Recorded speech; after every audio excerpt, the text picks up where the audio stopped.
excited for this one. This is the video that kind of summarizes, recaps everything that's happened over the last, 2 to 4 weeks when I fully invested into including some sprint training into my weekly training. I'll run through a couple of the sessions that I was doing and I'll give you the results. First of all, before I jump into any of this, I didn't do any sprint training prior to doing this kind of structured approach. I was always the type of person who, would work on my strengths. I'm a climber, and I'd never outside on the road I can do a good sprint and I enjoy sprinting, but it's always worst case scenario. If a race finishes in a sprint or I have to sprint against a couple of my mates, I enjoy it, but I'm just not very good at it. So when I thought that I would work on this weakness, I decided to enlist some help from a friend of mine who actually lives the other side of Cardiff, and he was a very successful track sprinter in his day. He retired in 2018, and actually in that year, in 2018, he finished the season ranked 3rd in the world overall for the UCI World Cup rankings in the sprint. So obviously a good track rider. He went to the Commonwealth Games 4 wheels in 2018. He was second in the Kirin in the Commonwealth Games, which in 2018 was in the Gold Coast. And he sent me a couple of sessions with a couple of goals in mind. And these are things that he's implemented and that, when he was riding for British Cycling, Welsh Cycling, were very similar. So the first interval session that I incorporated was some seated sprints on a light gear. If you're using a watt bike, that's level 1, for example. You start from 100 RPM and then you batter it for 8 to 10 seconds full pelt. And the idea being you already start at 100 RPM with no fatigue, so you can really max that cadence out. The second session was a max torque session, so standing start on a gear or incline so big that you never get above 30 RPM for the whole 20 seconds. It sounds like a little bit, grunty and a bit Rocky Balboa, but the reality is you're putting out a load of torque that you wouldn't normally do. And you can mix that with seated and standing efforts.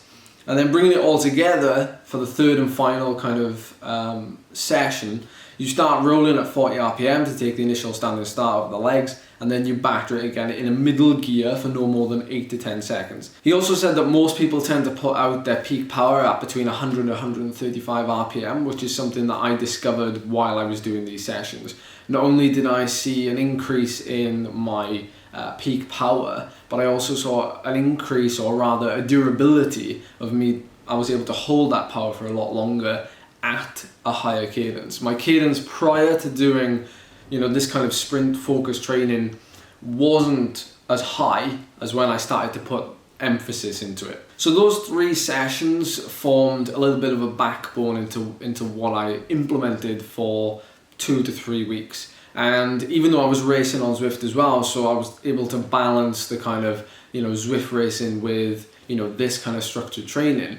And the reason why sprint training in a way is a little bit easier to implement than any others is because it carries in reality very little fatigue, particularly if you're only doing enough to supplement, which is what I was doing. I wasn't really doing enough to dig myself into such a hole that I couldn't race, or I couldn't produce enough power at the end of a race. And a lot of the sprints that I was doing, some of them were fresh, but then some of them were fatigued. And by fatigued, I mean being at the end of a Zwift race, whether it be 30 minutes or an hour. And I think some of you will know the article that was published on Zwift Insider, which if you haven't seen already, you can go and check it out on their website.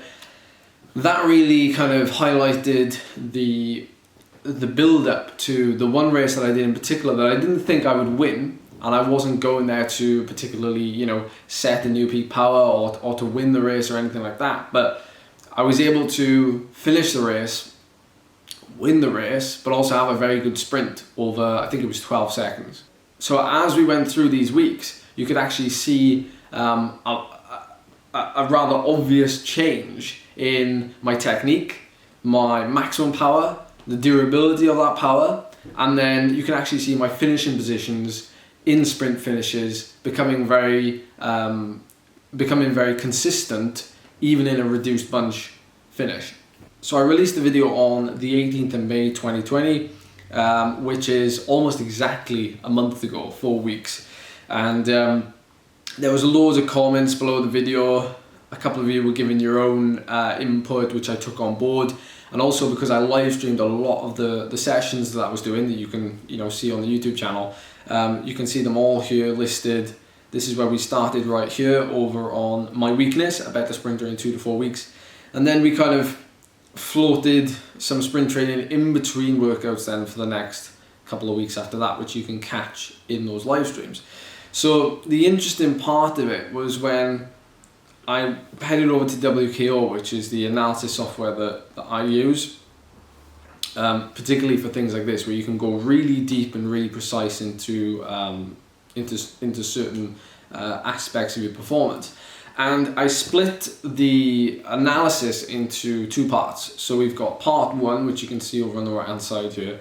Part 1 is, I think, taken from the 18th of May, so the day I recorded that video, to start everything off. So from the 18th of May, and from the 18th of May to the 18th of April, so that month leading up to it. And in that month, I was obviously racing on Zwift, I was training on Zwift, and we're taking the data from there and comparing it then to that month following. So basically from the 18th of May until the 18th of June, which is right now.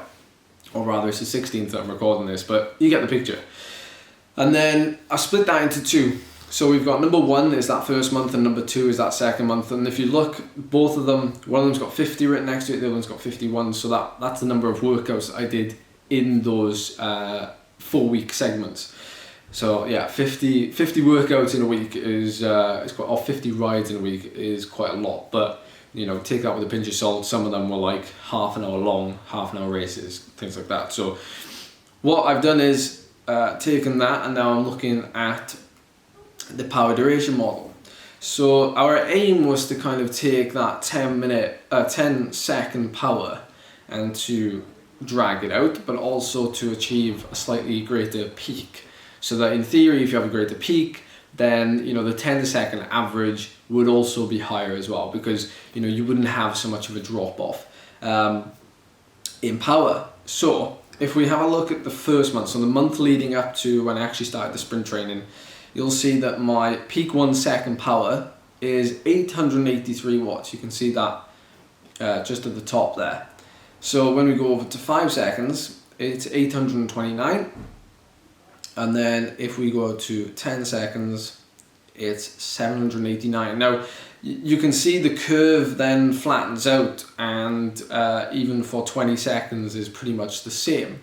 So this skews the results a little bit, okay? So the reason why this skews the results a little bit is because that sprint, and I remember it straight off the top of my head, was a finish on top of the volcano.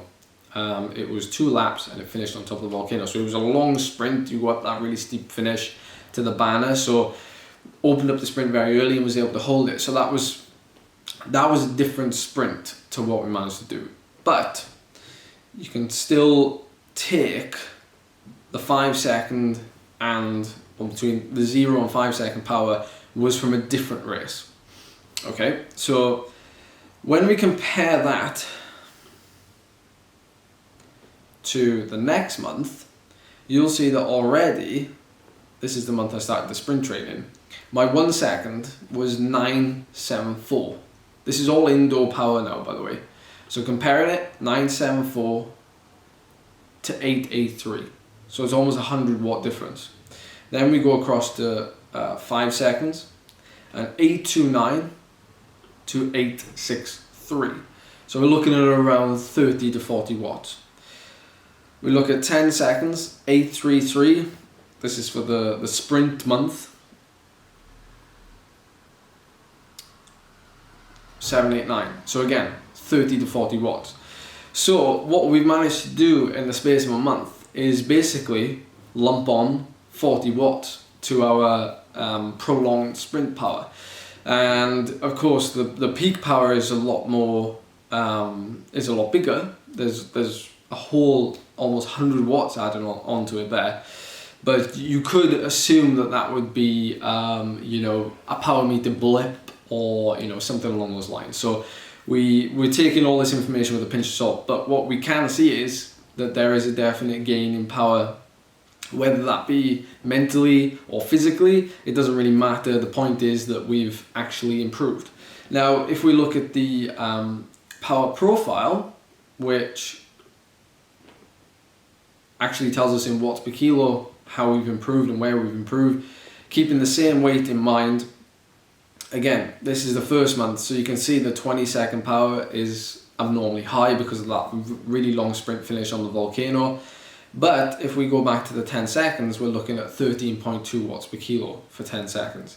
If we look at the second month, the sprint month, we go from 13.2 to 14. So a 0.8 watt per kilo difference, which again isn't massive, but there are improvements. And if we go down to, you know, the 5 second, we're looking at 14.5, and that's increased from 13.7. So again, almost a whole watt per kilo difference. So there's a lot to take away from this, and you know, you could say that, you know, maybe a lot of that wasn't in a controlled environment, and you know, it's not as accurate as you'd say do with a, you know, a lab test or anything like that. But it's just goes to show, just through a little experiment over the course of 3 to 4 weeks, the difference you can make both physically and mentally. Because I was mentally prepared for a lot of sprint finishes, and a lot of it was kind of just holding myself and engaging and getting ready. You know, we had a kilometre to go, I've got to get in the mindset, it's going to be a sprint. Am I going to go long, am I going to go short? And having kind of that belief and faith in yourself, that goes a long way. So we can't discount that, and we obviously can't measure that either, because power is certainly measurable, and it's not the only metric that we should measure either. But I won't go into too much detail regarding, you know, quadrant analysis as to, you know, what I was kind of, you know, riding at. But really, the cadence, it goes without saying, prior to doing this, my cadence was very much getting bogged down. I was changing gear a lot during a sprint. You know, I wasn't finding a comfortable gear. I also found that, you know, prior to this sprint month that we'll call it, I was finding that when I was starting a sprint, I was in the wrong gear and I wasn't prepared. And then the further into the sprint we'd get, my cadence would start to drop from, you know, say 100 down to 95, and then finishing at like 92. Whereas, you know, during the sprint month, I was actually starting the sprints at 100 RPM, and I was quickly getting up to 120, and in some instances, you know, peaking at 130, 135. And only then maybe I changed gear, but my cadence would never drop below 120. And it just made for a very interesting experiment. And, you know, there's very little, I guess, sacrifice involved for the amount of return that I've had. You know, almost 1 watt per kilo slapped onto my sprint power in indoors in 4 weeks is pretty decent. And, you know, everybody's different. You know, you probably won't see the same results that I've seen. You know, everybody's got different genetics, everything. But it's been really exciting to see just what could happen if, you know, I included, you know, 2 a week, which is what I've done basically, 2 sprint sessions a week, plus, you know, I've chosen races on Zwift that I know would end in a sprint finish, which gives me more motivation to go for the sprint, and therefore, you know, that plays a big part in it. So, yeah, I hope you've got maybe some value out of that. You know, maybe you can include some of those sessions yourselves. You know, they're not complicated by any means. You can add sprints to your warm-up, you can add sprints to your cool down. You know, high cadence sprints in particular, not very taxing at all. You know, you can include them on your group ride. It's really like, you know, your world's your oyster with them. So no excuse for me now, you know, I've got to keep this up. So thank you very much for watching. If you enjoyed this, if you got anything from it, then make sure you hit that like button, subscribe, and share it with somebody who's, I don't know, maybe wanting to improve their sprint power. They can learn something from this. So thank you very much for watching. I'll see you again soon.